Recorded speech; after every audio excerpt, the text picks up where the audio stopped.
Good morning. It's Sunday. Sunday fun day. Hi, Matt. I'm so good to see you in the room. When you say 24 degrees Capricorn rising, if you put your chart in the Placidus house system, that would make a lot of your first house Aquarius. It could potentially even make some of it Pisces, but that would really depend. Because when we look at the houses in Placidus, we can see some houses will be much larger than other houses. And I think that's a detail and a clue as to our soul's intention, because we have layers and layers and layers in these charts. And I'm telling you, lately, my mind is like ding, ding, ding, ding. So I hope that helps. Good morning, everybody. Welcome to my live show on Sundays.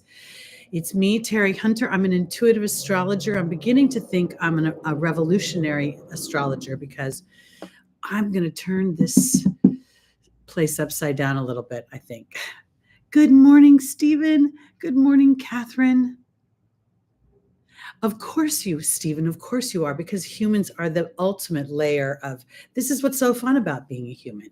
I mean, being a human, you can feel good and bad at the same time. You could be happy and crying at the same time. We're just a kaleidoscope of colors and arrays. And as we learn to drive the bus of that, and when I say drive the bus, it's the terrain, it's not being able to just always, be a car racer. Anyway, welcome to the show, everybody. Just for those of you that might be new or that are watching this in playback, my name is Teri Hunter. Again, I'm an intuitive astrologer. And what we do on Sunday mornings is we do a brief look at the transits, because I'm going to default to the monthlies now. So you guys check out the monthlies. We have so much, the energies, I got to tell you. It is just, it's like we have reincarnated in, a period in history, which when you look back on it, it seems so magical because so many beautiful things happened.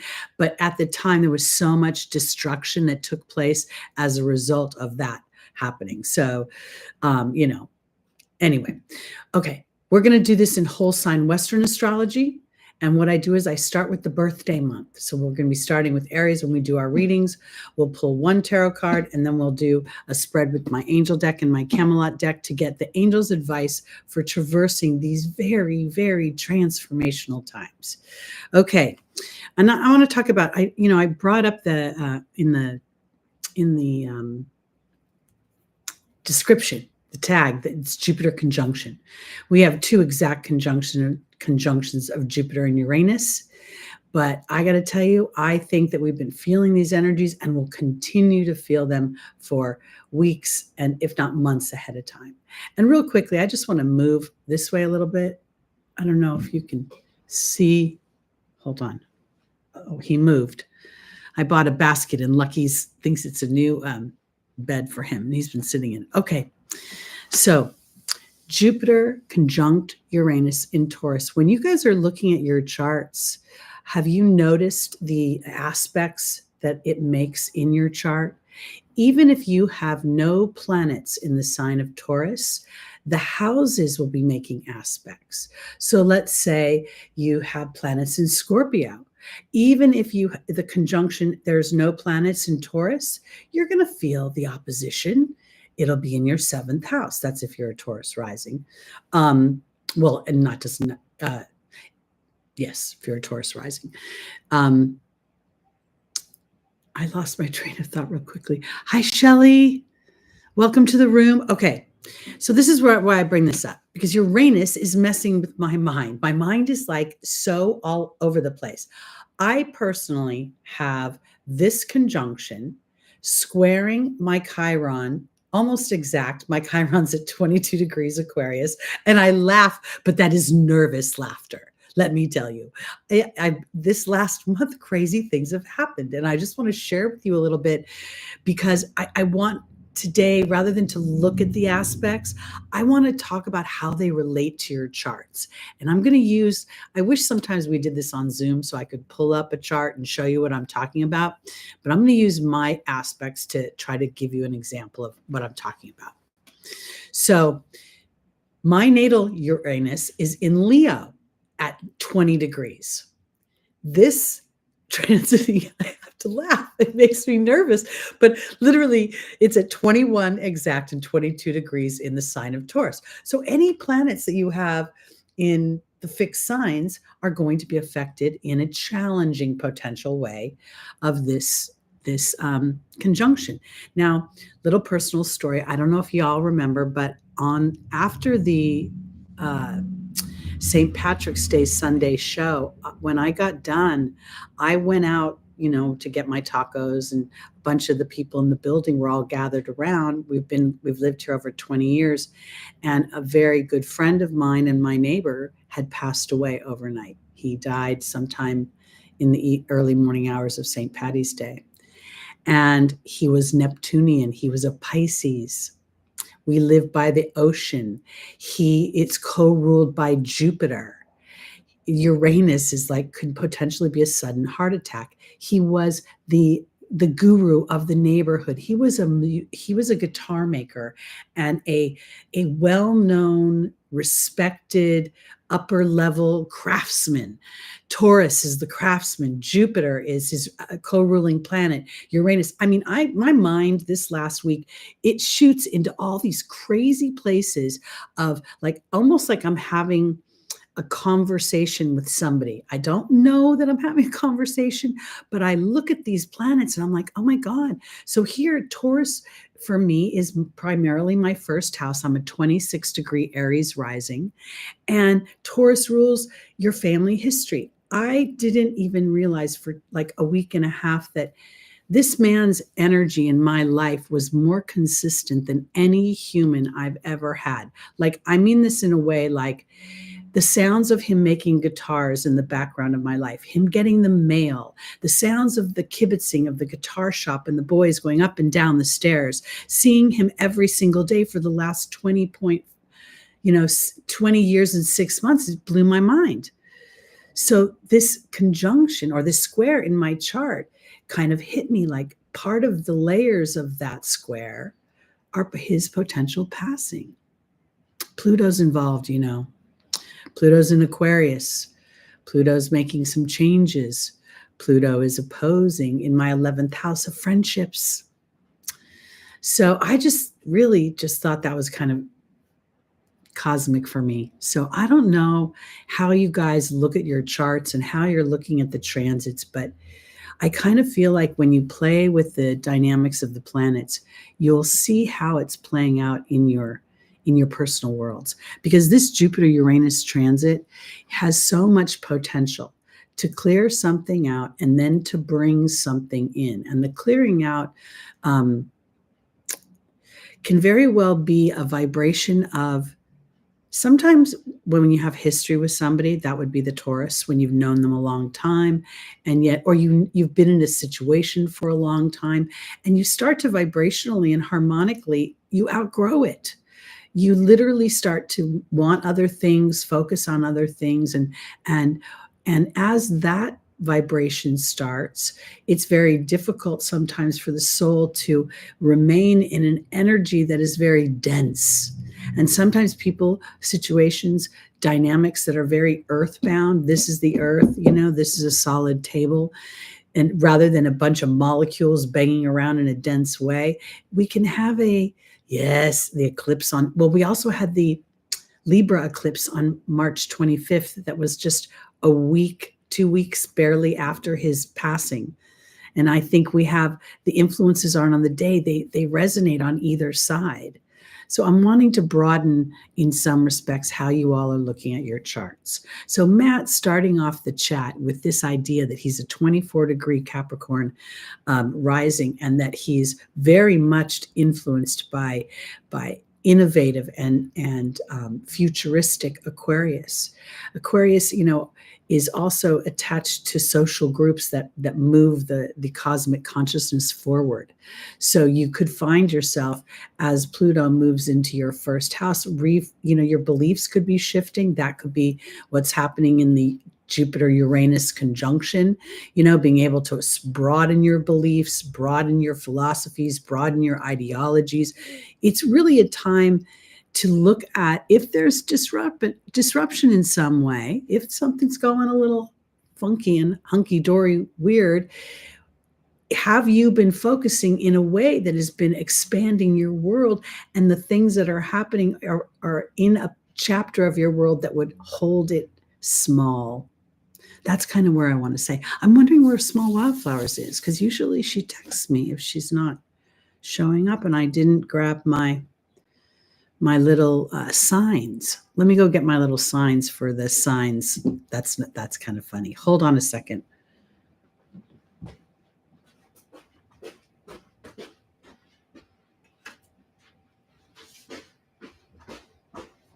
Sorry, everybody, because this week I actually am going to have time after we do this to acknowledge the timestamps. So I always appreciate when you all help me with the timestamps when she's not here. So this is what I want to say. Right now, during this Uranus-Jupiter conjunction, there is also, good morning, Taylor. Welcome to the room. There is also things going on in the other parts of the chart. And even though they may not have a direct aspect to the conjunction, it's almost like you're listening to a concert, okay? And while we may be focusing on a drum solo or a piano solo, there is always going to be the rest of the band in the background playing or around. So just because we have the North Node, Venus, Mercury retrograde, and Chiron all in play this coming week. They're all dancing around each other in Aries. And depending upon the sign, Aries it's going to trigger that sense of self. It's going to trigger frustrations. And I don't want to say like you're going to be triggered. It's going to bring an awareness of the things that could potentially frustrate you, which also gives you a potential to be aware of the evolution you've had moving past something like that, or being aware of it. When I don't really believe in releasing, but I do believe that I can at this juncture be aware of an old, and I'm an Aries rising, trust me, really strong Aries rising. Mars is conjunct my sun. So I'm very Arian in many ways, but I don't act on some of those more primal urges of the Aries energy. And that's something to be proud of. So when you're looking and you're feeling these influences and part of you is going, oh, I want to just, because North Node is going to make you ravenous. Venus is going to want to, not only express herself, but Venus in Aries is a modern day woman. She's the woman who brings home the bacon and fries it up in the pan, and she's self-actualized. And while in ancient times she's been considered in detriment because of that aspect, in modern times, this is where we are going. 96,000 people are going to Taylor Swift concerts, okay? Because that is the new woman. She doesn't particularly have Venus in Aries. Actually, her Venus is in Aquarius, but I'm using her as an example of the divine, feminine divine. Because we also, Mercury retrograding and being within 2 degrees this week, or, within a few degrees of the North Node and Chiron, is going to potentially bring up childhood things where you felt unseen, where there have been chronic issues, chronic experiences that seem to never go away. And a chronic thing will pull your focus toward it. It's like when you find yourself saying, oh, this always happens to me.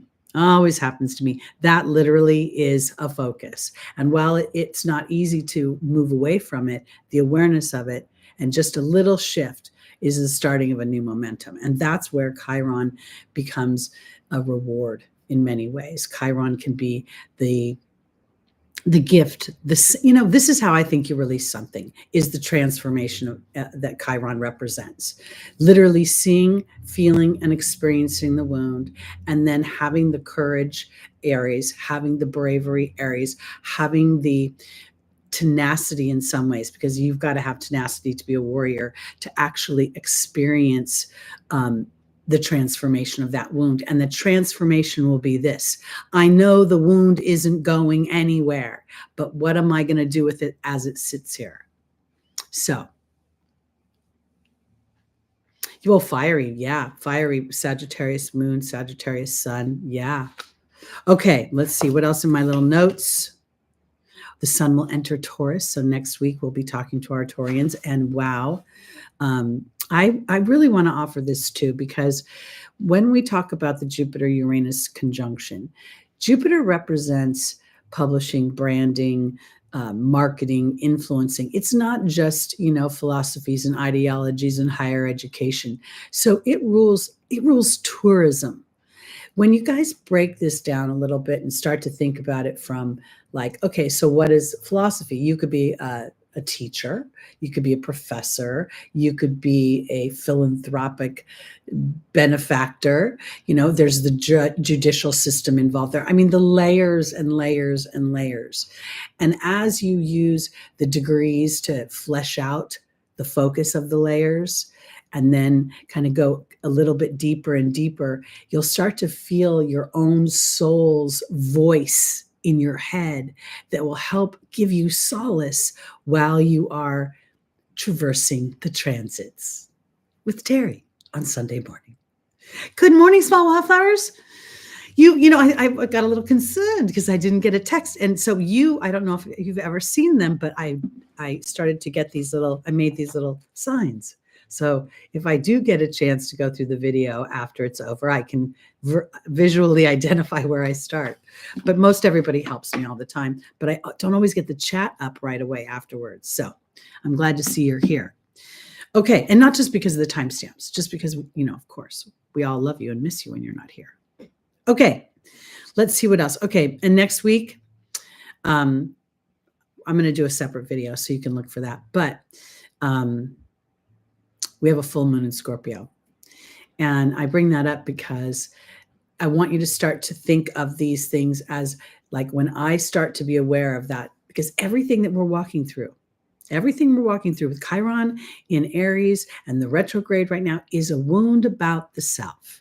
And when we have a full moon in Scorpio, there's going to be an illumination of a deep psychological and potentially toxic imprint that gets to be released, but not released because we pooped it out. It's released because we have transformed it into the manure that makes our garden grow. And that is not an easy thing to do. And I've been trying to be ahead of the game. And it's funny how it messes with my sense of time, but I've been working on the May videos because I like to get them done before the first half of the month now. And I've noticed that Neptune and Pluto are going to, and probably have been, but moving forward for the next 10 years plus, Neptune's going to move out of Pisces and into Aries. And as Pluto moves deeper into Aquarius, they create a sextile. And I'm thinking to myself, oh my goodness, they're already doing this. This is in the background of the Jupiter-Uranus conjunction. Jupiter representing my beliefs about, can I build my own business? Am I good enough to brand myself? Am I worth marketing? Whatever the story may be. And then Uranus is like, I've got to liberate myself from this old story. I can't do this anymore. And I got things to say. And I have things that I want to express that I think are important. Uranus, representing potential future dynamics. If Uranus wasn't involved, all of our modern, from the light bulb to the toaster to literally toilet paper, would never be invented. Somebody has to get an idea and then pursue the idea. So this is, again, where the layers come in, because if you have Uranus in an earth sign, you could literally have ideas about how to make the earth a better place, or whatever that earth sign is. So anyway, I could go on and on and on and on. So I'm just going to start with the signs and do our readings and get on with it. Okay, you ready? Any questions, class? Okay, Aries, rising, sun, moon, and stelliums. And I've got to tell you, more and more I think about it, the moon, I think, is the most dominant planet, even over my rising sign. I've been trying to give the rising because it's my perception, but I realize my perceptions come from my emotions. And I've been watching, sorry, I'm going to talk a little bit, so watch the timestamp just yet. But I've been watching this online website, Gaia, and I've been watching this series. I think it's called, Initiation, maybe.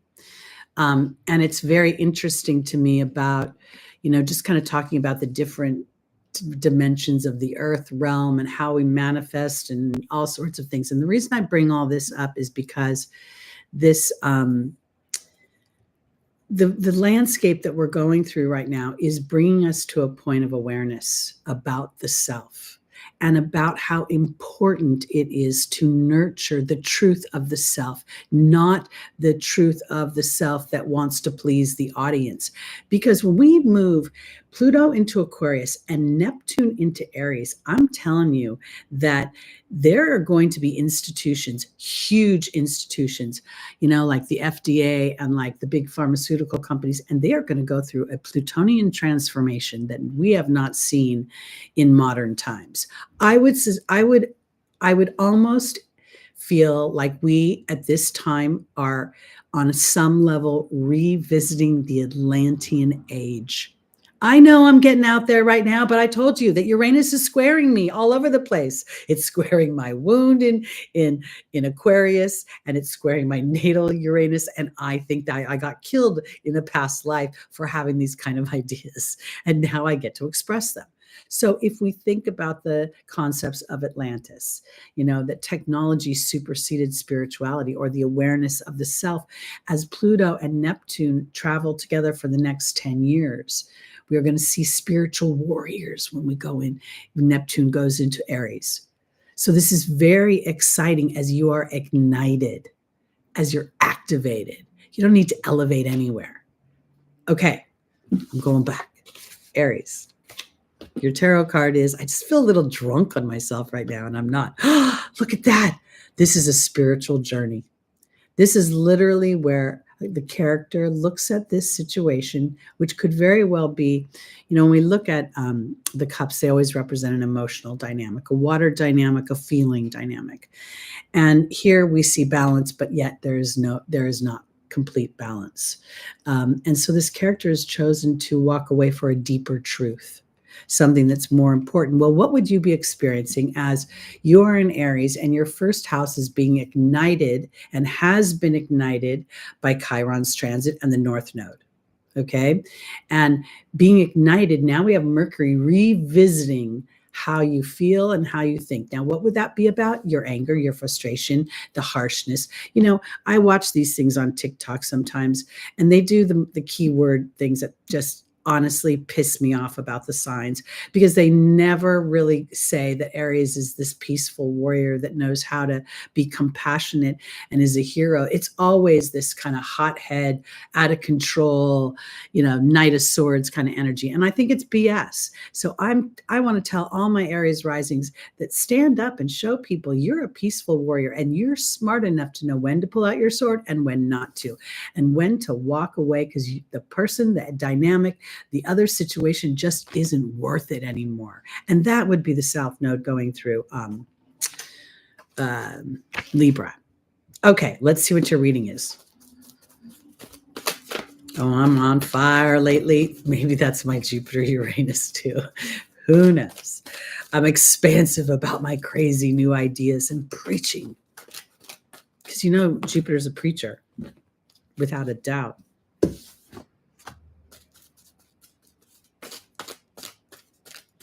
All right. Well, did I say hi to Taylor? I think I did. Small wildflowers. Oh, what happened? Oh, are you still getting settled in there? Oh no, you threw your back out? Oh, I'm sorry. Okay, here we go. Aries. Your first angel is Archangel Raphael. The second is Shanti, the angel of peace. Oh boy, here we go.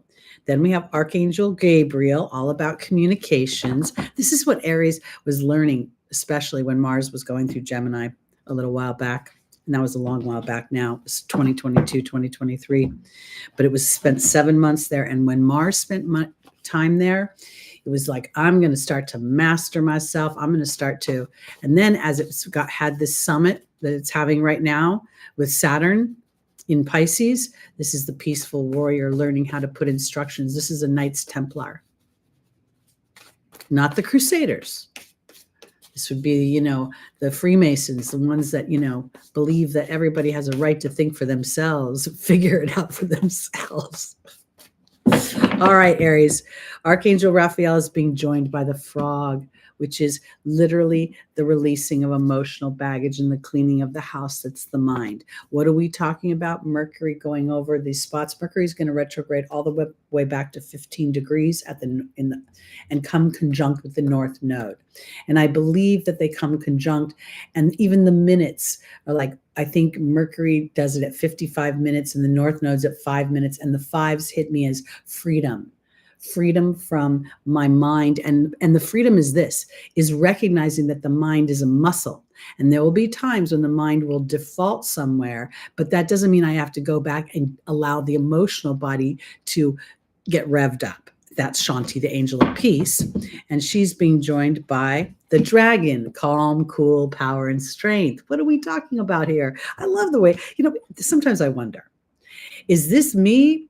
Or am I attracting these cards after I start to talk about this? Or is this really as magical as I think it is, that we're literally having a conversation with the divine every Sunday morning?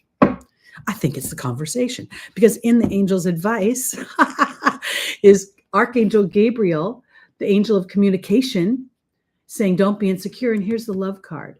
So this is a time I really want to offer this to for my Aries friends. Because, kumbaya to us. I've had the most crazy warrior thoughts in my head lately, because I'm just so sick of everybody being table for one and having money, people who have money just being like this. I don't care what you think. I don't care what you want. It's all about me. It's all about me.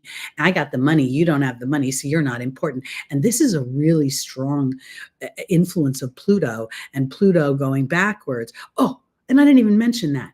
We are all in the shadow period. Pluto's going to go retrograde on the 5th of May.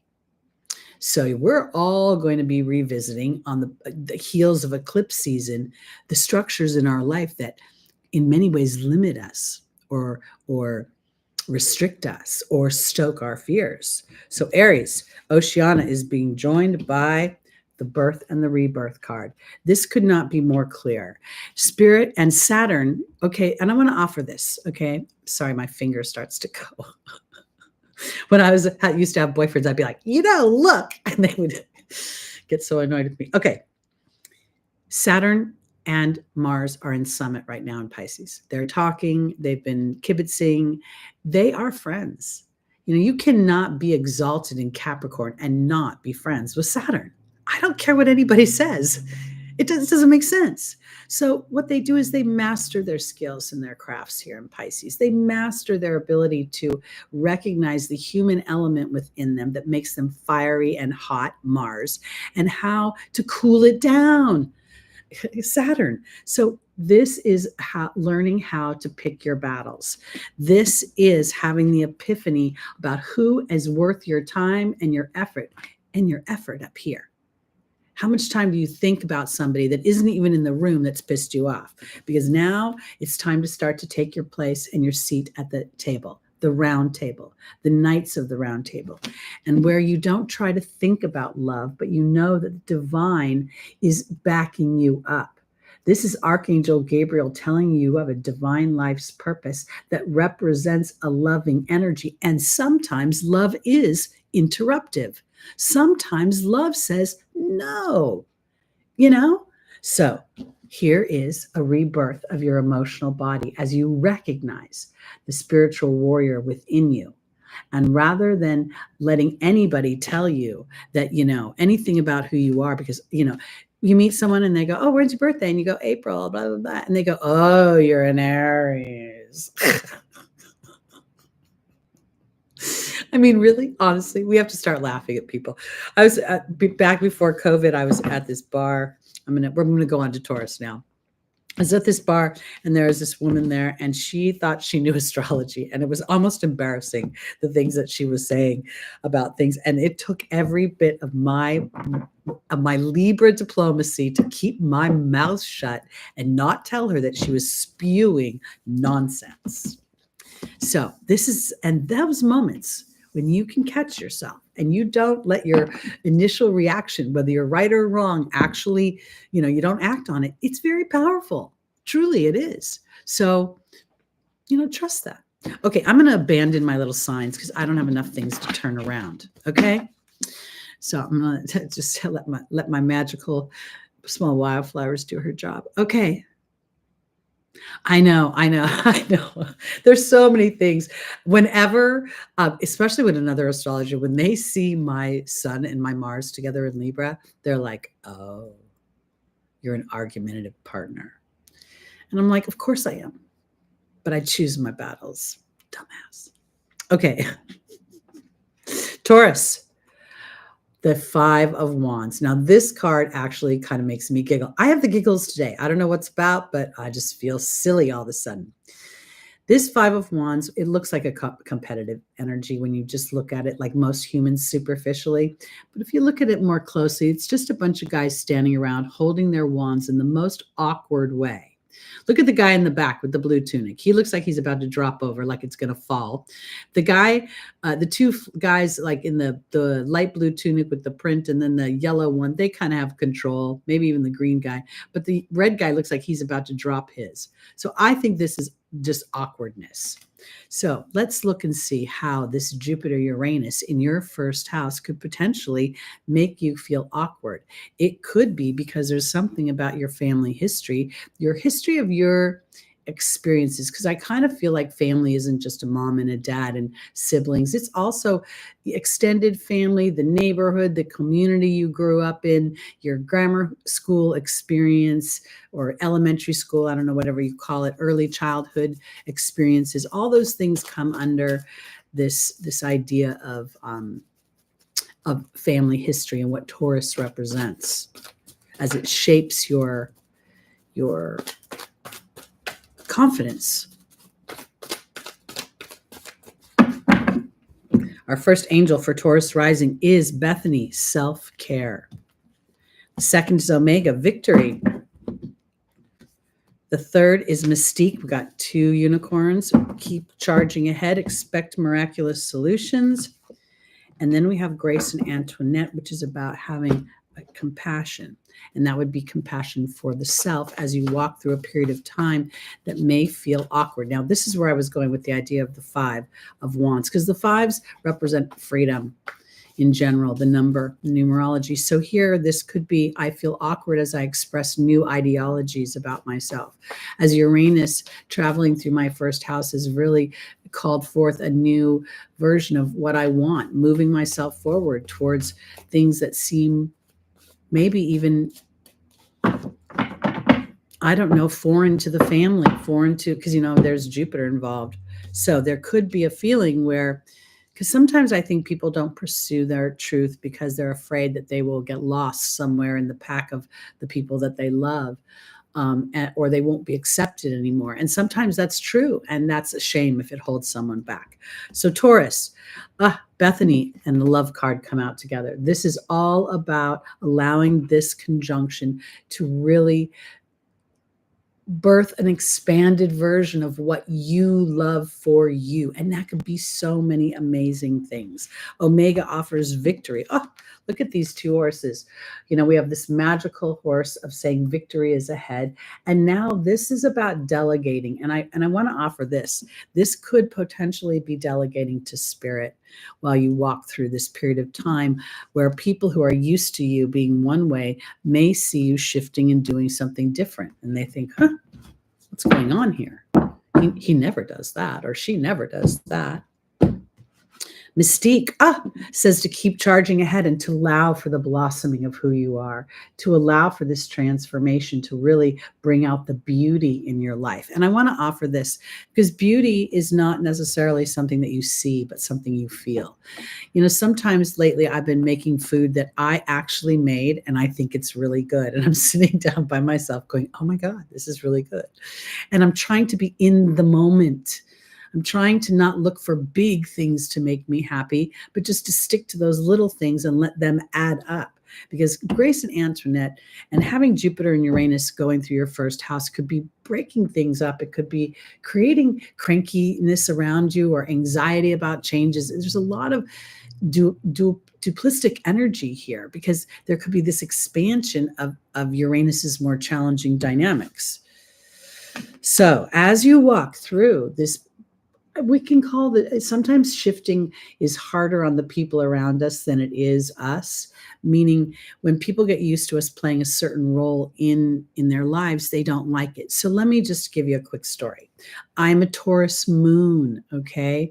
I'm an Aries rising, and my sister is very used to me being stubborn and angry, okay? So when I start being not stubborn and not angry, she starts digging and poking at me to find, we haven't spoken in almost a decade, but back before my dad died, if she couldn't find the old Teri that she was looking for, she would inadvertently and more than likely unconsciously poke at me to bring her out. Where's the stubborn, angry bitch that I'm used to?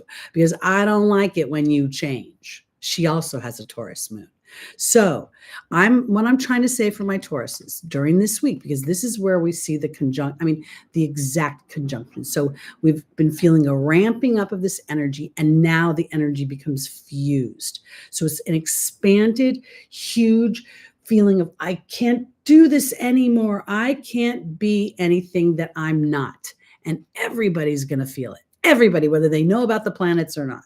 So your awareness may make you feel slightly awkward, especially in the relationships that are more tender to your heart. You know, the ones that you have a bigger investment in. But remember that as you love on yourself, that a compassion for your own shift will continue to bring something more beautiful. Victory is being offered to you.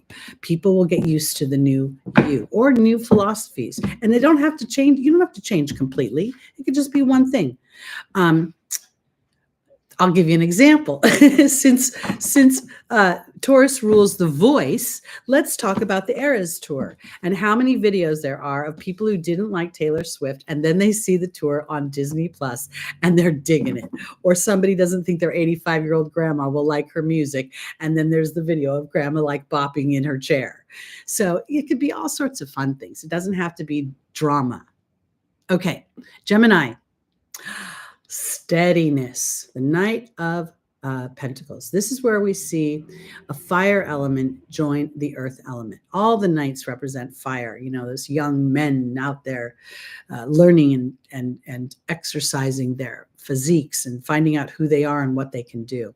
And here in this knight, we see really that earth energy that can be very steady, very predictable and dependable. And on some level, it can be slightly immobile. Let's see where we're going, because this could work for you or it could be a little bit annoying. Want to welcome all 25 people that are in the room, sending you love. I hope you have a wonderful day, wonderful week. I hope that you look at these divine disruptions that we'll probably be seeing moving forward. I don't know if anybody else thought this, but I thought the earthquake in New York was the Jupiter Uranus conjunction growing. Okay, Gemini, our first angel is Archangel Uriel. Then we have Ariel, lots of stuff going on here with you. Seraphina and Adriana. Archangel Uriel deals with frustration, and your ruling planet is moving backwards. Ariel is talking about spiritual experiences. And when I think of spirituality, I think of an awareness of the divine laws of the universe. I don't give my power up to spirituality, which is, again, you know, kind of a very, you know,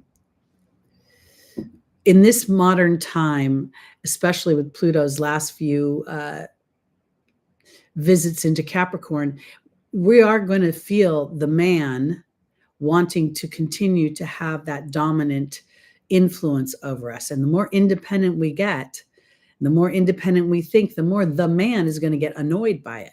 So this is kind of because where I'm going with this, Gemini, is here you are, the thinker. You're thinking in the sign of Aries, which is your 11th house. The 11th house is your friends, your social groups, your networks, your hopes and your dreams, your potential futures. We're seeing your ruling planet go over Chiron, meet up with the North Node, being ravenous to move the story forward, ravenous for the change to come, ravenous for like, come on already. I want to get into where I'm going and get done with all this nonsense in the back. Frustration. Maybe things are moving too slow. That could happen. Now, Ariel is saying to connect with your divine source, You have a happy change coming, and then you're being led somewhere. Let's see where you're going. Archangel Uriel is being joined by Jupiterian horse. That's how I see that right now. Ariel's being joined by the Queen. That has a lot to do with femininity and receptivity. We have Seraphina being joined by the Love card. And then we have Adriana leading you to the Forgiveness card. You know, I got to tell you that when I look at this for Gemini, I just feel like it reminds me of when I lost everything I own and I was in a complete shit show of a life at that point in my existence. And then I got this place where I live now. And I've been here for 20 and a half years, and I don't think I'm going anywhere anytime soon. And as I mentioned earlier in the broadcast, this has really been my true home. So if you've been frustrated and angry, there's shift that has been brought about by this in your existence. Your 10th house is lit up. I keep saying it every week. I think about that Pisces and what's going on up in that house in the public eye, a change of status, because now is a time to really start to focus in on what you want and the reception of it. There could be, if there's been divine disruption, which even a move to a new home could represent, it could bring in things that are much more fun, a better neighborhood, more community, more sense of feeling connected to others. And then as Adriana has led you to the answers to your prayers, something reconciles itself. And you're like, dang, if that disruption had never happened, if I'd never, lost everything I own, I never would have been so pissed off and brazen to try to actually rent an apartment the stone's throw from the beach. And then everything worked out, and it continues to work out. So I think that this is part of the Gemini's journey again. And I want to offer this because this could also be indicating that you're becoming more steady in your way of viewing the fiery things in your life, the things that have created a little bit of what do they say? Fire in your pants, fire under your seat. So this feels good. So a frustration is going to end up revealing something better on the backside. Okay, and that could very much happen during that full moon in Scorpio in next week. It could be that soon. Okay, on to our Cancers, rising moon, sun, and stelliums.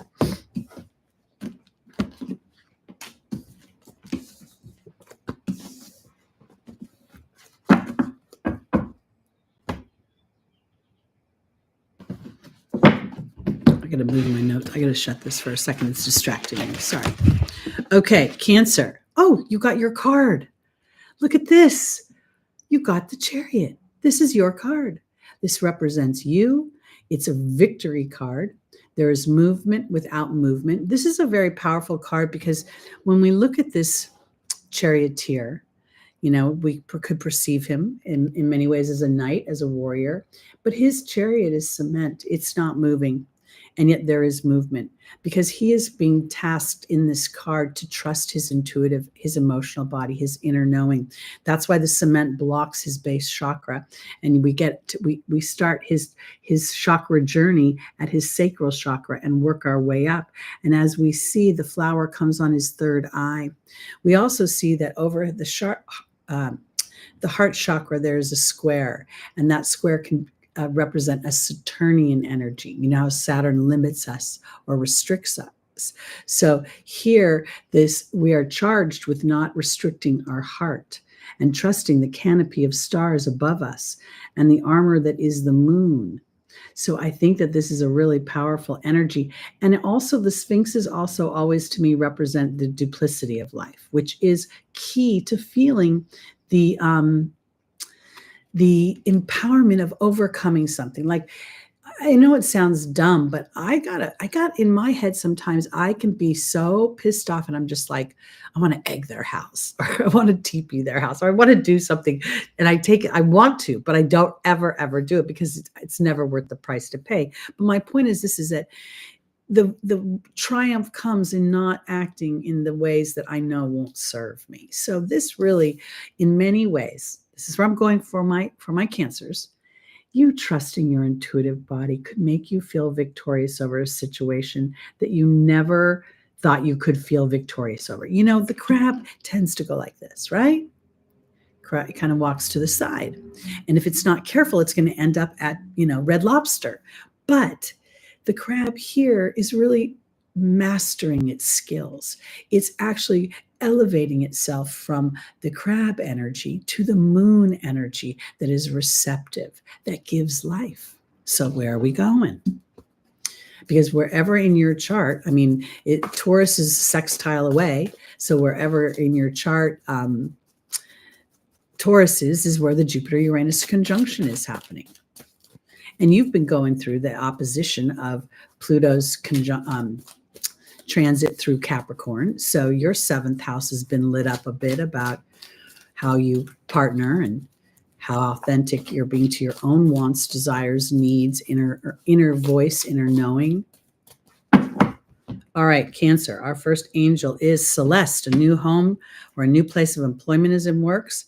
Desiree is saying to pay attention to the conditions. This could be a change in the way you're thinking. Hold on. Layla is talking about spending in time with hold on. I'm sorry. I'm getting distracted. Okay, so Celeste represents a shift. Now, here it talks about home or place of employment. The Chariot rules home as well. But then we end up with Daniel here, which represents my history and relationships. Let's see where we're going.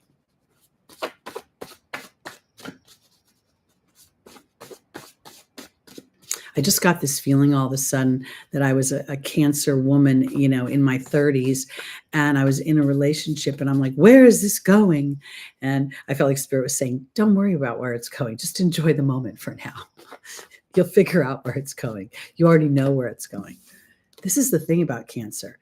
You really know much more than you want to recognize sometimes. Celeste is being joined by Merlin, alchemy, justice, and balance. Desiree is being joined by the letting go card. Layla is talking about the cat, or is being joined with the cat, about independence and boundaries. And then Daniel is being joined by the perception card. Okay. So I want to offer it this way, because I think when I look at Merlin as a wizard and creating balance and creating justice, this feels like it's a shift in the way you're thinking, Cancer, or in the way you're feeling about something, or in how you're listening to your intuitive knowing. This card indicates victory and movement, but you don't see it with your eyes in this moment. And that's the key, because that's where the big shift comes. That's where trusting the grand wizard and your participation within the equation. You're part of the alchemistic, if that's a word, equation. Because when I look at this, Desiree is talking about conditions aren't favorable. And as such, you're realizing that fear is not going to serve you. So there's nothing you can do. So if for some reason something's in the midst of a transition and you are in a pause, because this Saturn square has you slightly limited, because look, you cannot learn to trust your intuition if it is not put, and I hate to use this word, to the test. Because you can't think you're intuitive if you already know something or there's evidence with your eyes. Intuition by nature is something you cannot see. So I think that this is really about connecting 9 lives, connecting with your bigger truth, asking yourself, is what I've been doing this exercise with my clients lately, because they're walking through some fear bubbles. And I'm like, for instance, I said to somebody, do you believe you're valuable in da, da, da, da, da? And this person said, yes. I'm like, okay. And we did 3 questions. And each one of them, this person, well, a couple of different people, were tasked to go into their inner knowing before there was no evidence of the answer. So my point is this, is I really think that my Cancers are being tasked to look at their historic perceptions and then to go into the inner knowing and ask yourself on a deep level, yes, is this a yes or is this a no?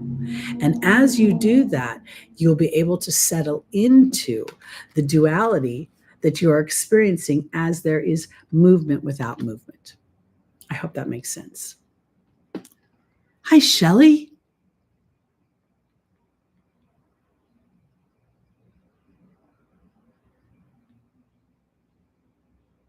Yes, that's highly possible. And I just want to say that this would be interesting for you particularly, and that's why I'm going to address you, because Merlin is offering justice, alchemy, and balance. And this can be a literal move to a new home or place of employment. Now, this would be a history in partnerships. And here you are going to old friends and Mercury retrograde representing could be childhood friends, an old friend. And here's the perception card. So I want to offer this because part of this would also indicate that if you do indeed get what you want, which the victory card, it's a major arcana card, could indicate yes, you get to shift. The shifting would be like revisiting how the relationship is, extracting the more positive aspects of it and nurturing them versus potentially worrying about something not going right. Do you understand what I'm saying? This would be a new life, a new opportunity for a new adventure within the self as it comes into the physical. Oh, there's all sorts of stuff going on. I like that. I love Chance the Rapper. I think that's who you're talking about, right? Chance the Rapper. Anyway, all right, on to our Leos. And our early born Leos are experiencing the beginnings of their Pluto transit in their 7th house.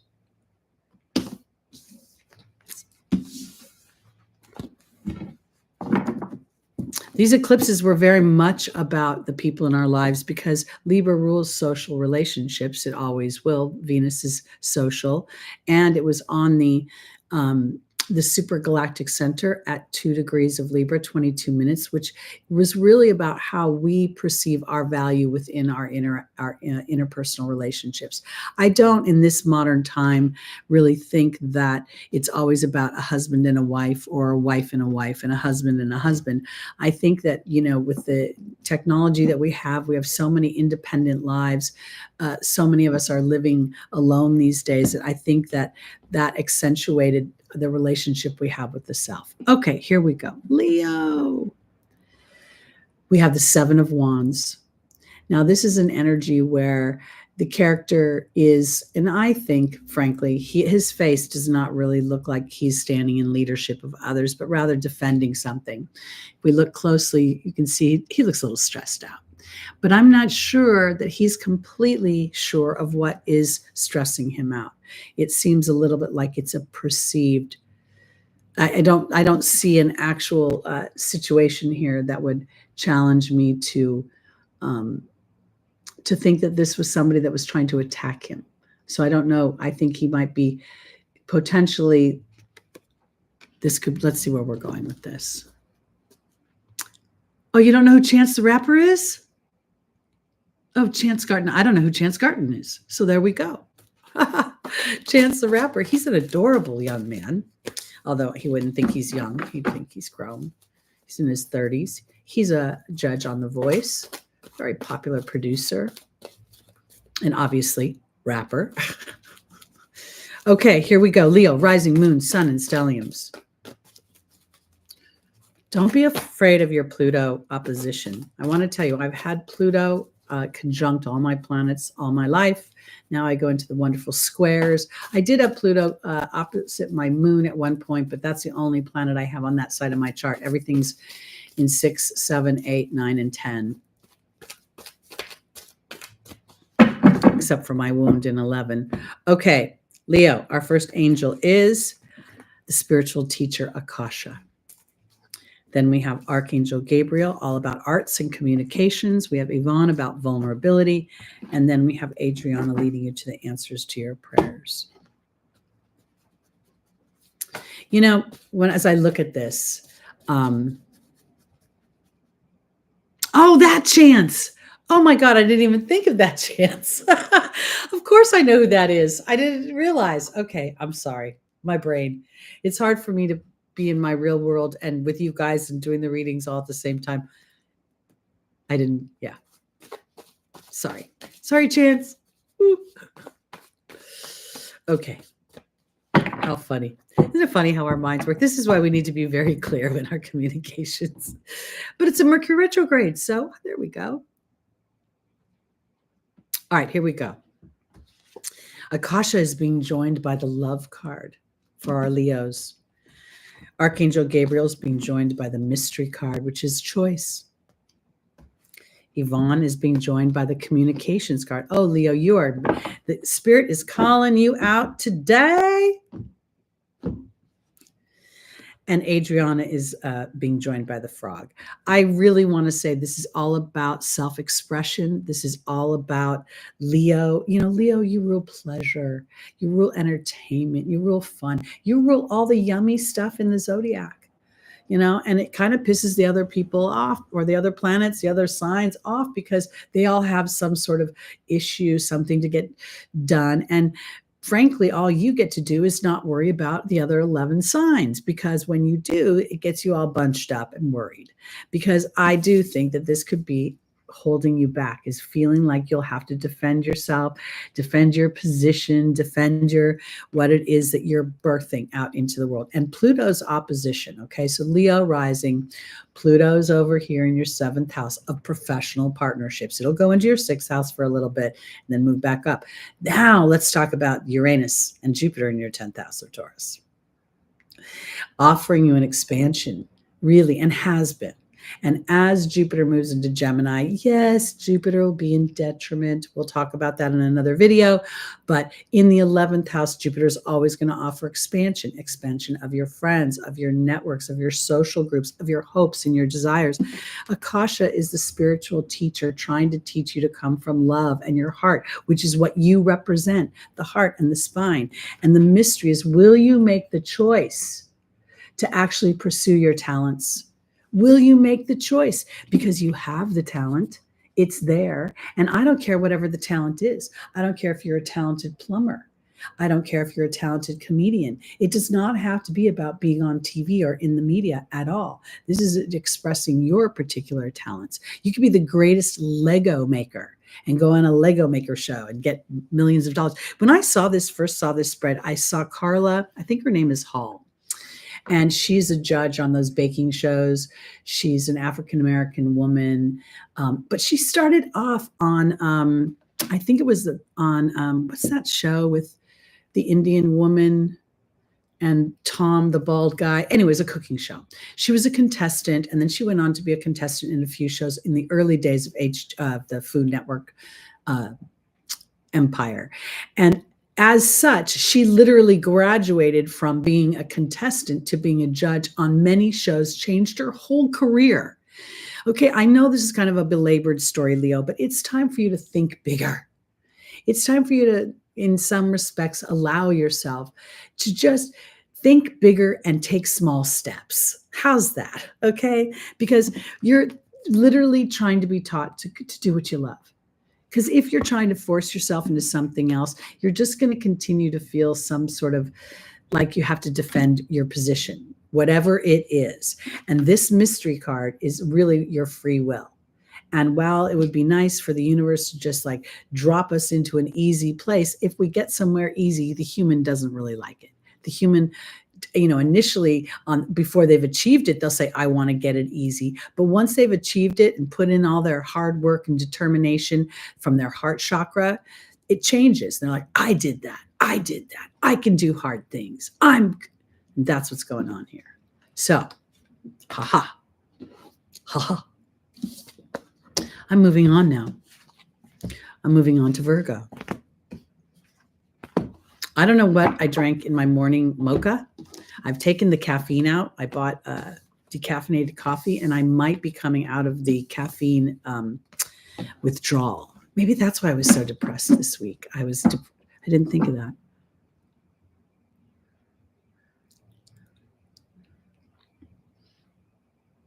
Oh, yes. Very interesting, but not, it's kind of, it feels like it's actually more validating than interesting. Okay. Virgo, your tarot card is the 6 of Swords. This is a traveling card. This is in some ways a Mercury card. It's a card of moving away from sorrow.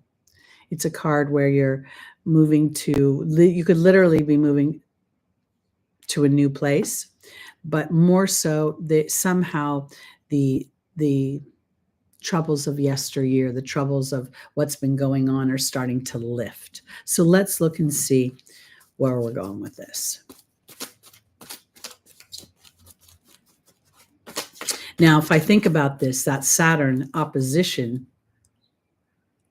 I've had a friend pass away and a few other things go on this last month. So it's kind of a kaleidoscope of shifting and changing. So I don't know if depressed is really a word. Melancholy is really a word I would use, I think, because depressed feels so disempowering. I was more melancholy. Anyway, all right, Virgo. So this is where I was going with this. Your ruling planet is retrograde in the sign of Aries. And this would be very much an opportunity to look at how do I assert myself. I think Aries is, let me see, Virgo, Pisces. So Aries is your 8th house of transformation and how you interact with other people's money, etc. And oftentimes in the Virgonian energy, we could be of service to other people, but then we start to potentially lose our sense of ourself within it. That 8th house rules power and control that other people have over our lives. All right. Adriana is in the foundational position for Virgo, rising, sun, moon, and stelliums. Chantal, the angel of romance, is here. We have Oceana, which is about trusting your intuitive knowing, and every being is intuitive, regardless whether you're a Virgo. And then we have Grace and Antoinette, which is about compassion. And sometimes Virgo can have a little bit of challenge with compassion because they like everything to be perfect.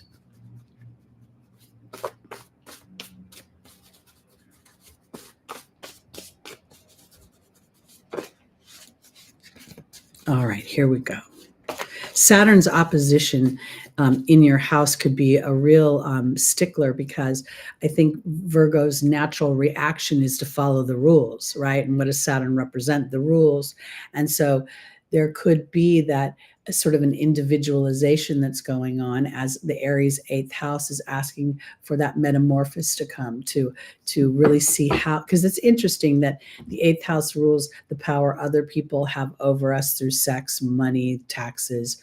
And then there's this individualistic Aries energy. That's always, except for the actual Aries rising, everybody has like 3 influences in every house, because you have the house influence, you have the sign influence, and you have whatever the planetary influence is.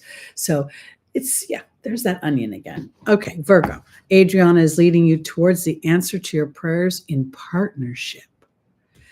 Chantal is talking about an ignition, reignition in a current relationship or meeting someone new. And the deer is here talking about gentleness with any fears you may have.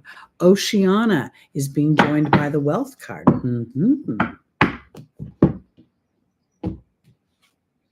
And Grace and Antoinette is being joined by the raven, which is about timing.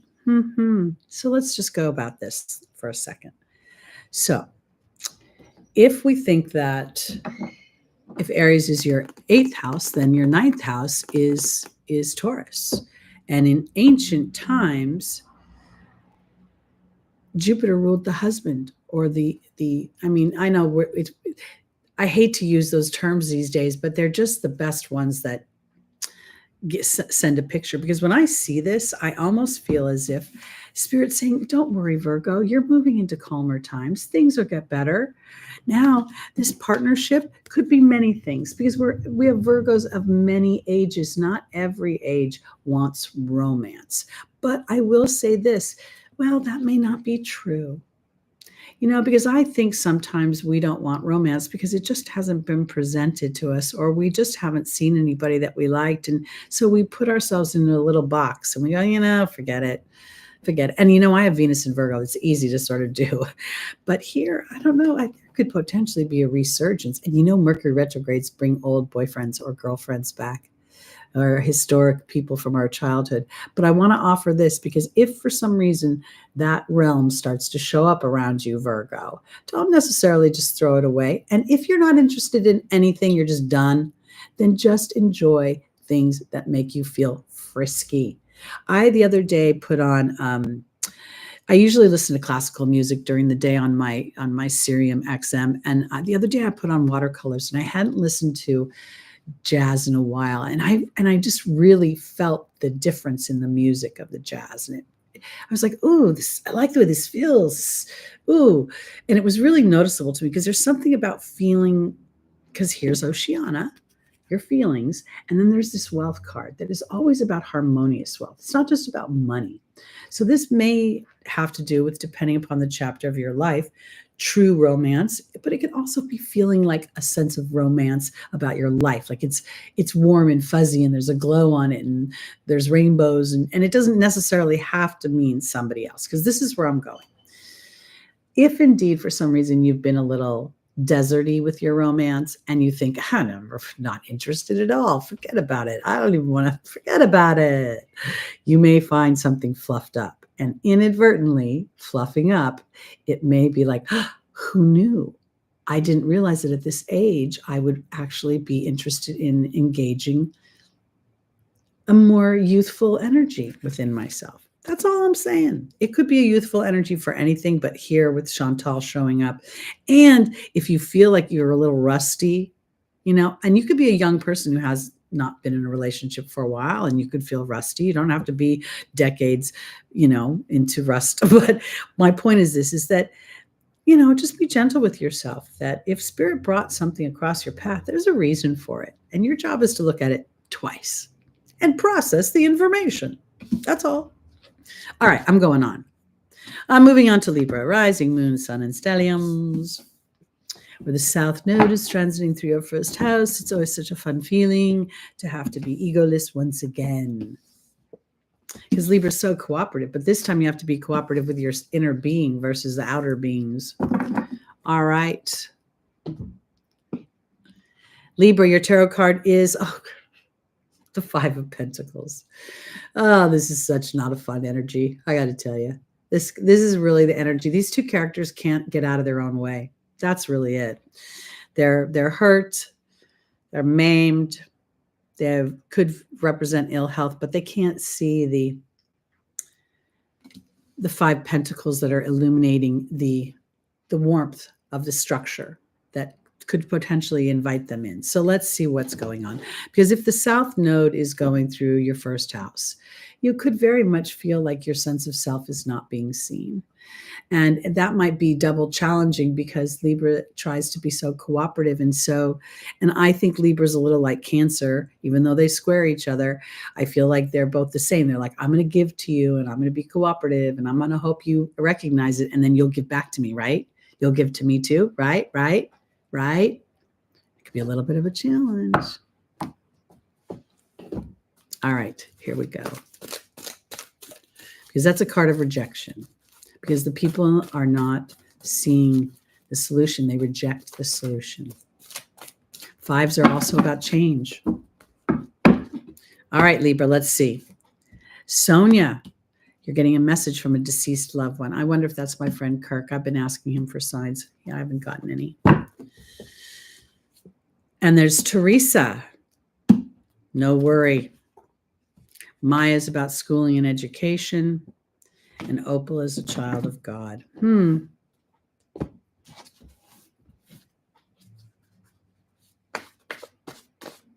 want to offer this for my Libra risings. You looking in your chart to see what aspects the South Node is squaring or opposing right now. Because there could potentially be a piece of information within that dynamic. While they're considered challenging, there may be a piece of information that can unlock the way you're feeling. Sonia's being joined by the communications card. Teresa's being joined by the spider. Maya's being joined by the swan. And Opal's being joined by the new beginning, the novice. Okay.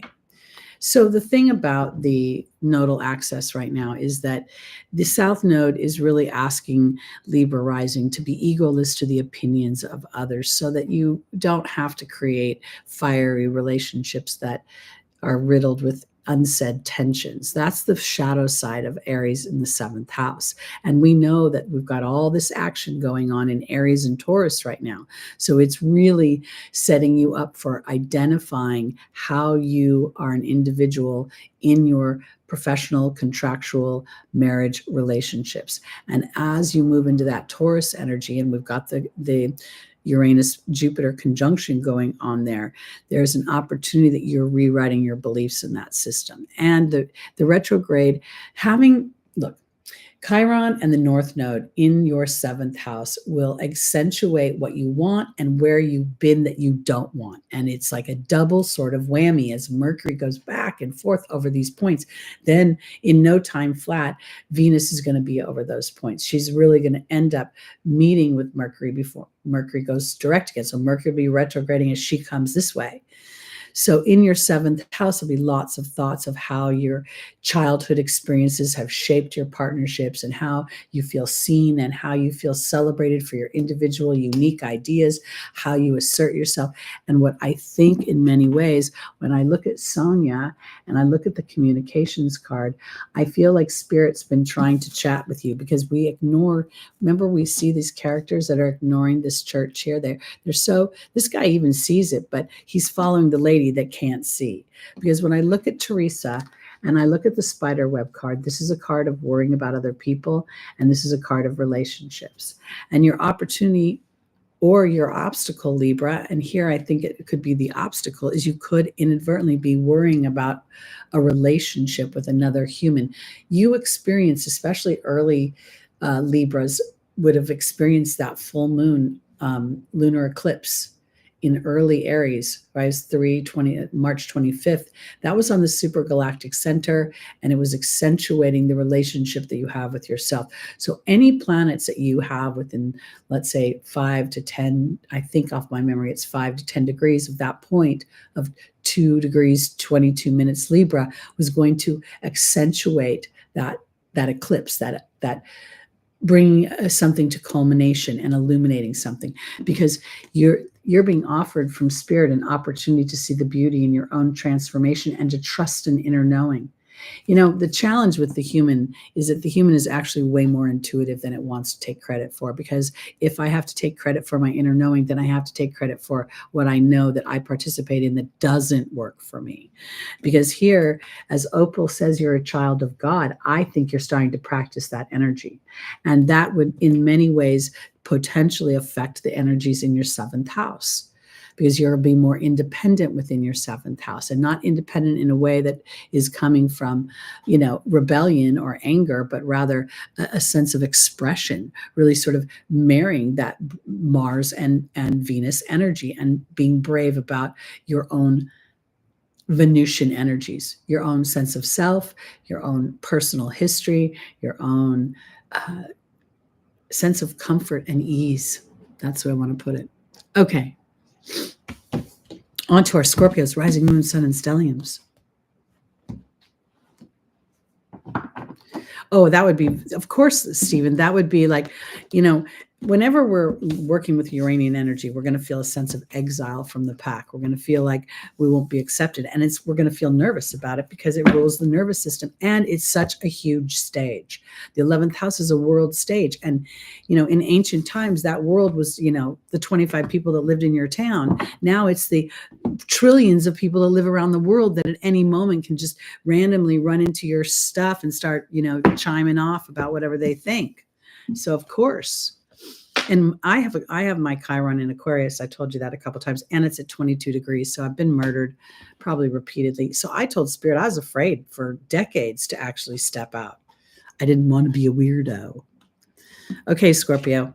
Ooh, Ace of Wands. This is a wonderful energy. It's an infusion of passion. It's, inspired ideas. It's literally the hand of God handing you, it's like Jeff Probst putting your torch, not putting it out, lighting it up. Jeff doesn't light it. The people light their own torch. Okay, here we go, Scorpio. Let's see where we're going. What is this inspired idea going to be? What is this new passion going to be? The thing I love about this card is it actually represents fire, but there's no fire in it at all. It's very cool, calm, and collected. The castle in the background almost looks like potentially like an Elsa's castle that she made. We see the beautiful greenery. So let's see.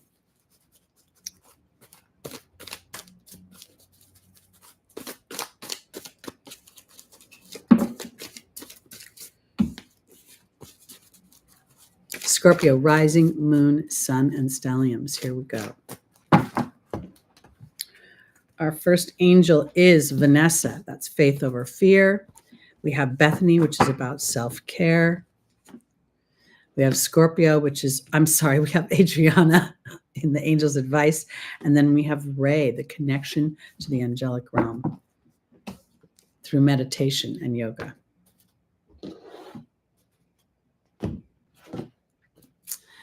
Oh, that'll definitely mess with you, Stephen, because even when they say it when they're kidding, you know, every joke has a little ring of truth.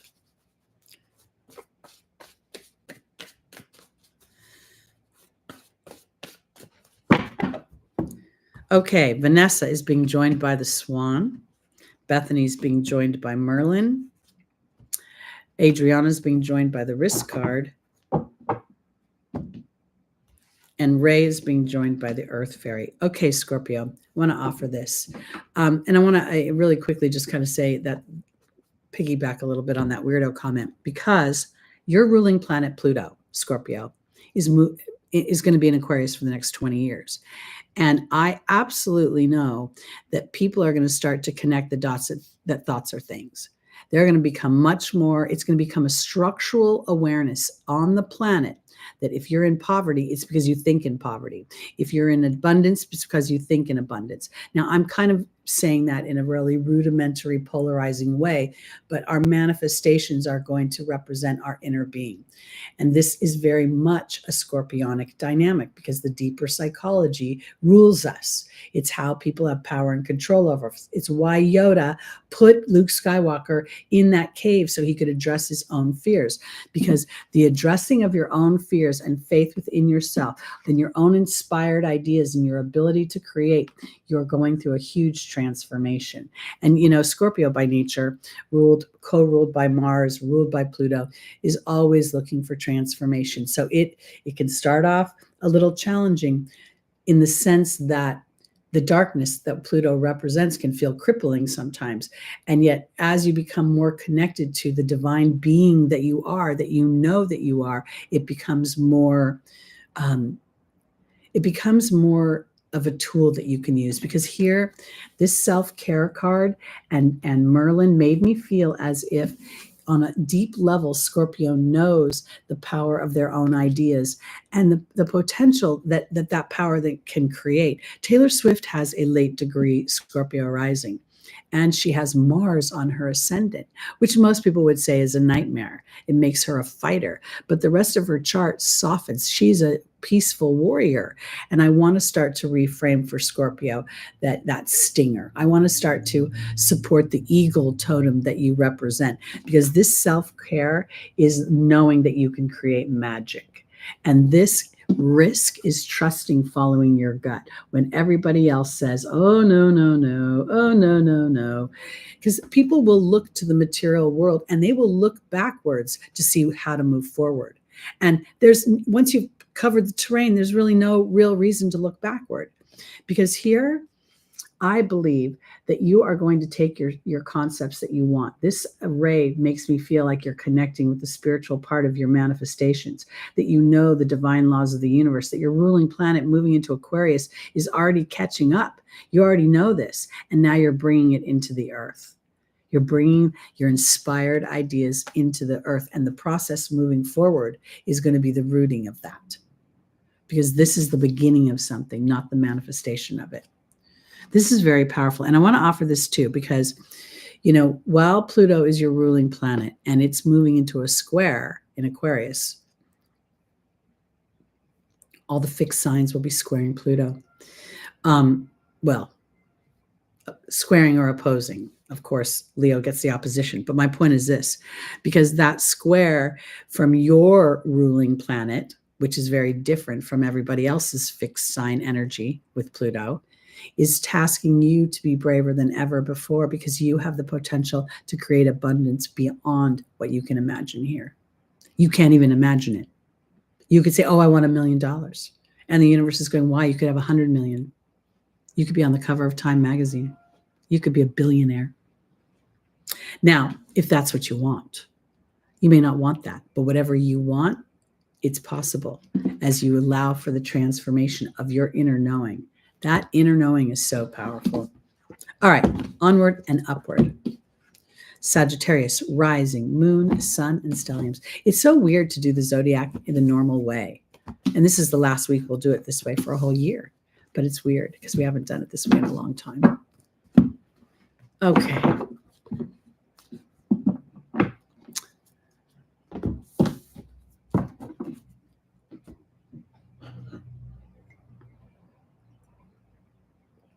Barbie and Ken blonde. Wow, that's kind of fun. Okay. Sagittarius, look at that playful sun coming out. Look at this Leo energy. I kind of want to, now I want to talk to Stephen directly and say, well, I guess your partner's going to have to deal with the weirdo that he loves, because it's time to express what you love, what you want, and be vulnerable to it, which is why this little kid sits on this little pony. Because this little kid is so naive, so happy. He's like, I don't know about any sort of dangers ahead.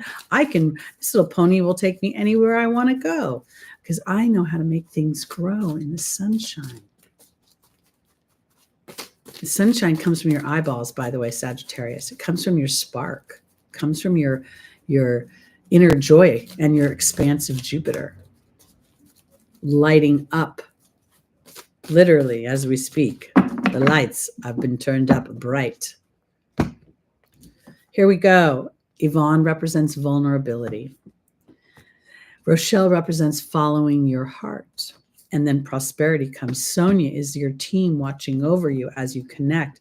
And Athena is about lovingly asserting yourself towards what you want. There's the veil feels very thin right now. In May, Neptune is going to get to the anaretic degree, 29 degrees, before it retrogrades into, back into Pisces. This is important because it's the 29th degree is really this. I know it sounds funny that I'm saying this, but Jupiter is co-ruler of Pisces. Neptune is at the 29th degree of mastering the Pisces energy of my creativity, my lyricism, my poetry, the poetry within my heart. It doesn't literally have to be poetry. So I'm going to Sagittarius, and I'm tasking you with your ruling planet there. Jenny G put the lightning bolts up for Uranus. As it sits there and it gives you this opportunity, this following your heart could very well be the kind of situation where your partner, didn't know how happy you could be until you followed your heart. So even though they think you're a little weirdo, they'd rather have their little weirdo happy than unhappy. That's what I'm trying to say. And we're all little weirdos, Stephen. We are. Okay, Yvonne. This is Yvonne being joined by the restriction card. So this is about don't restrict your vulnerability, or you are restricting your vulnerability. Rochelle, and there is the horse, which is Jupiterian to me for this deck. And this horse is running towards Rochelle. Sonia is being joined by the raven, saying that there's a timing thing, that magic can happen, but the timing comes when you recognize the trusting of your heart, the potentials of your heart. And then we have the stag. And as you gently, this is interesting to me, because as you gently assert yourself, I feel like the representation is not being a leader to others, even though we could infer leadership from the Leo energy. I think what you're representing, Sagittarius, is that as I allow the foreign ideas that roll through my head, the changing of my ideologies, the exploration of different philosophies, that's the other thing we don't really realize, that Sagittarius is indeed an explorer. When you go from one land to another, you're naturally an explorer, an adventurer. So to restrict that exploration, an exploration of your fun and your joy, is to be of disservice to those around you. So here, as you are vulnerable to the ebb and the flow, and during a Mercury retrograde, I would not initiate things. I would plan, I would review, I would film things and stockpile them, potentially even in a Mercury retrograde, because if I've started them ahead of time, it's not really a problem. But here, I think this is potentially this retrograde is a review somehow of yourself. Your fifth house is Aries, okay? And here, there's Chiron going through your fifth house of expressing your fifth house energy. We've got Did I just say Chiron? Because we've got Chiron and the North Node. So the North Node is there making you, just pulling you, go try, give it a try. Because as you express this leadership in a way that is for yourself, again, I think you're going to feel so excited that you'll kind of be like, I'll be a weirdo all day if this is the result. That's kind of how I'm putting it. All right. So there you go. On to our Capricorns. And our friend Matt, who I don't know if he's still with us, but he started the show. He was the first one in the room. He mentioned he was a 24-degree Capricorn rising. And I bring him up because, well, we're going to start this. We're already in the shadow period. Pluto, to me, while it's a small planet, has a big reach. So anything within 5 degrees of this retrograde, meaning going backwards, 5 degrees forward or back. So it retrogrades. I'm not sure. I know it goes all the way to 29 degrees, but we're going to feel it all the way back to, say, 24, 25. Only, and it'll be a less influential. There'll be a revisit. And the tighter the orb, the more I think the identification of where fears are stopping me. I'm not even sure this is actually literal structures on the outside as much as it could be structures on the inside. Again, Pluto rules the deepest psychology that dictates who has power and control over us. I've been in this situation, and there is a person that I know who is absolutely afraid to disrupt this one person because this person has faux power over him. We both have the same person who thinks they have power. I don't think he has any power over me, and I'm willing to challenge his imbalance, where this guy will default to it. That's Pluto's influence, okay? I'm sorry I always have to use examples of myself, but that's just how I roll. I have Neptune in Scorpio. So my point is this. So as we go into this deconstruction of the emotional fears that have held you back, you could very well see yourself pop off and in a way, Capricorn, because you know how to build. And as Pluto moves into your second house, you could make money like nobody's business. Nobody's business. All right, here we go.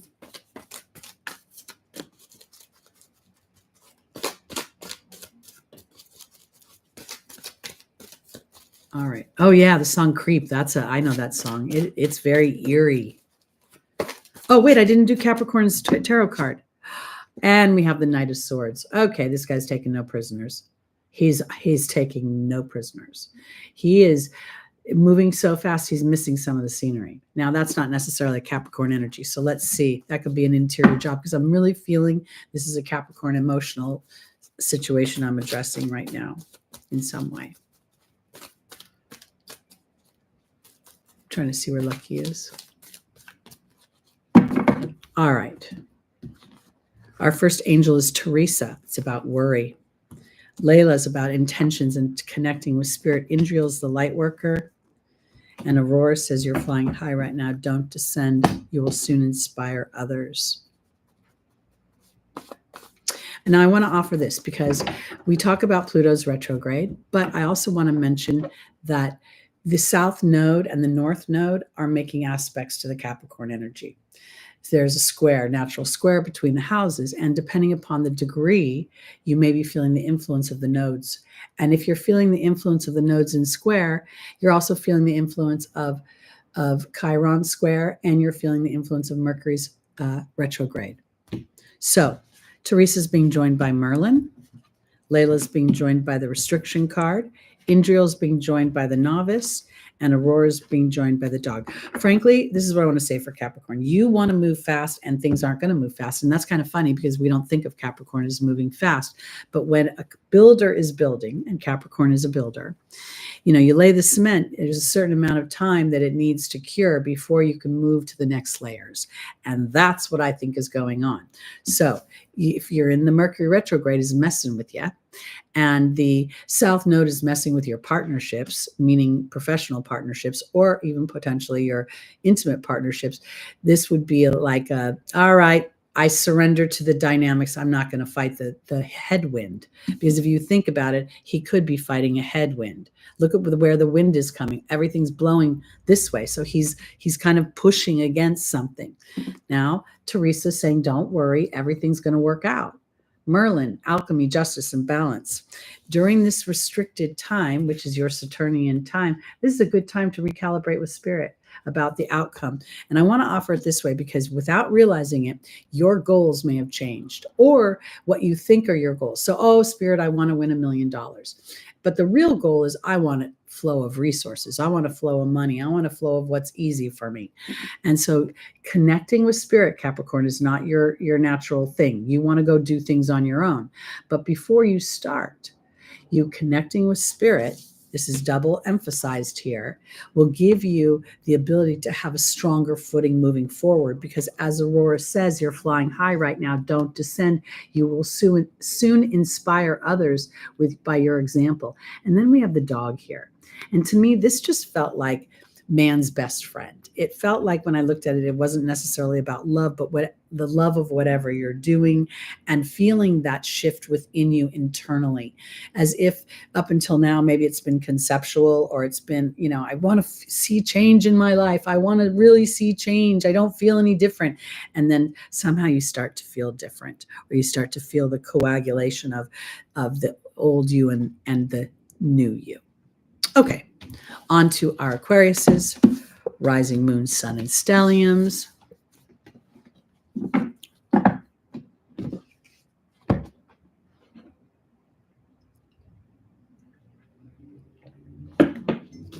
Okay.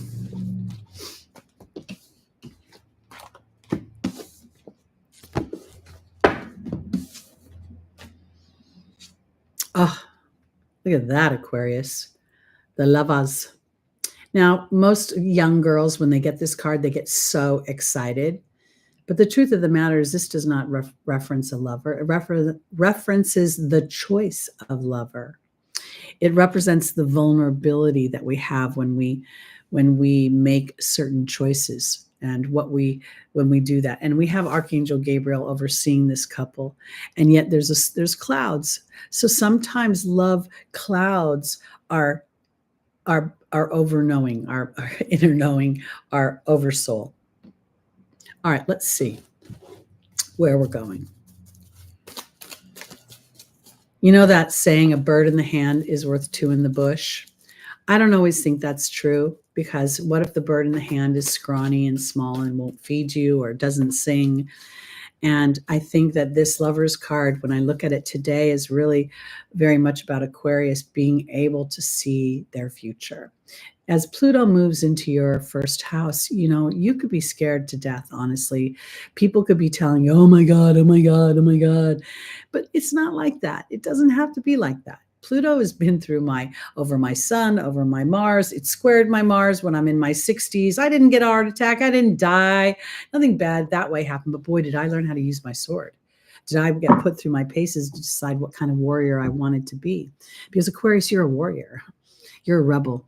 You're part of the militia. You're part of the, you're going to break up this old structure, and you're going to think about things so broadly, and like all of humanity must thrive and benefit versus just a few. So knowing that you have an opportunity to truly kind of anchor into directing that Pluto energy, because Pluto is powerful.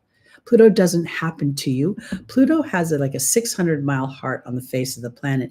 And it's because you can see it from space, because underneath is this tumultuous, combination of chemical elements that creates this sort of teal white color.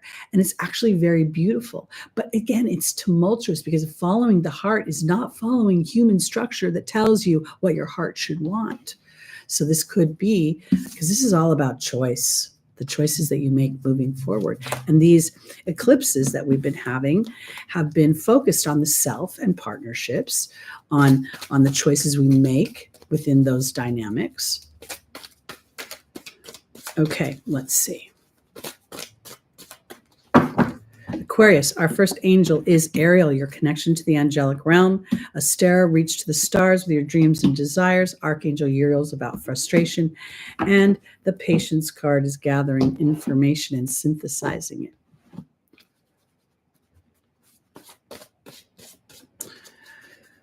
Exactly. Discernment is our choice. We can choose to believe, not believe. We can choose to defer our power to another person. There's so many things. I could go on and tell you stories all day long, but I'm trying to keep this to a minimum. Okay. Ariel's being joined by the Wasp. Not easy.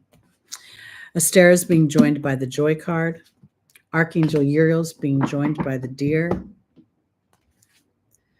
And Patience is being joined by the Love card. Okay. I want to offer this because with the Lover's card, this could in some ways infer a relationship, but I don't know that it's a love relationship. It could be anything from a sibling relationship because we've got Mercury retrograde. It could be anything because there's something about making choices and deciding about how you want to make them. Do you want to make them from the divine part of yourself or that Uranus part of yourself that unconsciously could get triggered by this conjunction, and find that the anxiety that Aquarius can feel is exasperated, which makes you potentially feel like you want to lash out? I don't know that you do lash out. I want to say it this way because reaching for joy. And I want to say that sometimes when we have a lot on our plate and we feel all this pressure, the best thing we can do is to step away from the pressure, allow a little bit of a decompression, and then come back and pick one thing to focus in on so we can start to unravel all of that that's building up. Because in the angel's advice is literally to be gentle with yourself if you're feeling frustrated. Your ruling planet, Uranus, is in this conjunction in Taurus. And Taurus naturally sextiles you. So this would be your third house. So this very well could be a situation that involves your siblings. This rules Gemini, or a situation within your community, your neighborhood, your workmates, your teammates that feels as if it has a sense of history behind it. I don't know why I want to put it that way. And this could be a moment where you're like, I'm done with that. And now I want to offer this because as you go from feeling so frustrated, and you don't try to stuff it down, but you recalibrate it and you recalibrate, is this a loving act for me? Real quickly, years ago, Eckhart Tolle did A New Earth, and he focused in on, that oftentimes people are fighting with things that aren't even in their physical realm. They're old stories that bang around in their head. And he brought up that the brain is a muscle. It's imprinted with memories. It's not, we don't take them in and choose them. It's an imprint. So when we have a recognition, we recognize the imprint, even if it's a pissy one, we can then recognize that it's an imprint and be more aware of ourselves and treat ourselves more gently. I really think that Aquarius, this energy that's entering your first house is digging deep into your heart, and your heart may be looking so far to the future that you can't see any evidence of how you'll make the journey. But you don't need to worry because you'll invent the device somehow. Just need to relax a little. I don't, yeah, I get that. I get erase the past, but I think this is all that Capricorn Pluto energy. I don't think it's going to last. I think it's going to be, hopefully, as we move with Pluto into Aquarius, we see more of an integration of experiences and we extract wisdom, so that rather than exterminating, people who were just trying to respond to their personal environment. Back in those days, we now can look in retrospect that many things were out of balance, but back in the day, they were the way they were. Our forefathers in the United States were fighting for freedom while they were enslaving other humans. What? All right. Need I go on? All right. Our final sign, Pisces. Rising, moon, sun, and stelliums. And I just saw this Libra energy of the Queen of Wands. And that took me right back to the energy that's been going through your first house. Venus has been traveling through your first house. At the end of the month, she will go into, I think she's already in Aries now. Again, I'm a little time warped, but we had Venus going through your first house. Mars is currently in your first house, summoning with Saturn. And I feel like this feels like a Libran energy of justice somehow. You're being called forth to be like this bird and rise above the clouds and see a situation for its longevity, for its sustainability, Saturn. And Mars, them walking together through Pisces is really an initiation of the peaceful warrior. And to me, this is a potential for you not to be a warrior, but to be, well, maybe a little bit of a warrior for yourself.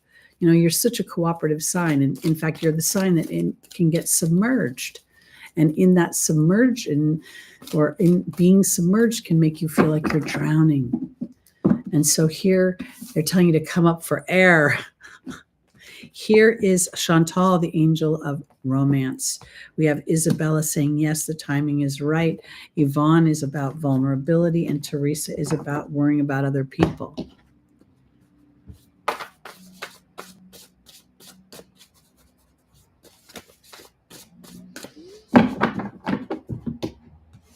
Chantal is being joined by the truth.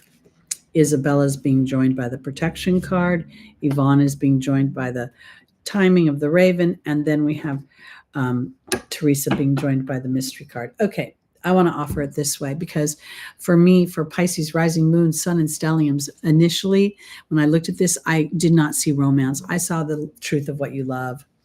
I saw the truth of the individual, the truth of the, when I think of Pisces, I just think of so much incredible creativity and beautiful music. And just, while it can be, yes, erosive, there is always a beauty about the way the ocean remolds things.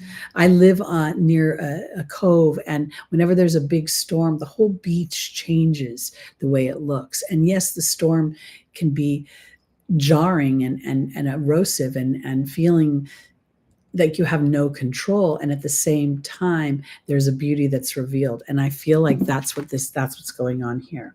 Something is being revealed about what you love, and it's coming through something that is intellectual, something that's bringing in some sort of balance. And Isabella is saying, yes, the timing is right, and you're being protected during this period of time, meaning that as you focus in on what you love, that insulates you from maybe responding to other people's opinions of things, because in the angel's advice is literally, it's time to be vulnerable to the magic within you, Pisces, literally, and to allow that magic to be birthed. Now, look, you could birth that in your bedroom all by yourself with a notebook and a guitar. I don't care. You could birth it in a lab, creating beautiful scents and smells for, the home. I don't care what it is. But my point is, I think it's time to choose you and not worry about anybody else. Because when this ends with worrying about other people and choice, and when you're such a compassionate sign as a Pisces, and sometimes Pisces, while you're compassionate, you let your fears default you into that molding into somebody else. Maybe I'm just not strong enough to make it, so I'll support my person. So here I think that your deeper truth is coming to the surface. Of course, Saturn is going to bring that out. It will initially stoke fear, and then the facing of that fear will start to bring in the foundation to build upon. And I can't help but think that there's a lot going on in your second house of Aries as well, where can I make the money? Will people appreciate my talents and my individuality? All those questions are on the table, but those are the questions that also offer you an opportunity to feel the magic of what you can create, the magic of your own individuality, the magic of your own perception, the magic of your own musical mind. So that's it for me for this week. I'm going to go back to May and finish filming the May and see if I can then get back into April and be in the present moment. I feel like life is going by. I literally feel like, you can't tell right now, but I feel like my hair turned a whole new shade of gray. I'm waiting to see how it shows up. All right, that's it for me. Hi, everybody. Bye, everybody. I'm going to hang out and say peace out and see you next week. And thanks for joining me, and do all that good stuff. Hit that like button, subscribe, You know, all those things I'm supposed to do as a good marketer. I hate marketing. All right, everybody. I love you. Enjoy the Jupiter Uranus conjunction. Try to think long term. Don't think in the day. Think as if you're building a puzzle and all the pieces are coming together to create a beautiful picture. And the transits are supporting you, even if they feel just a little bit disruptive every once in a while. All right. Peace out.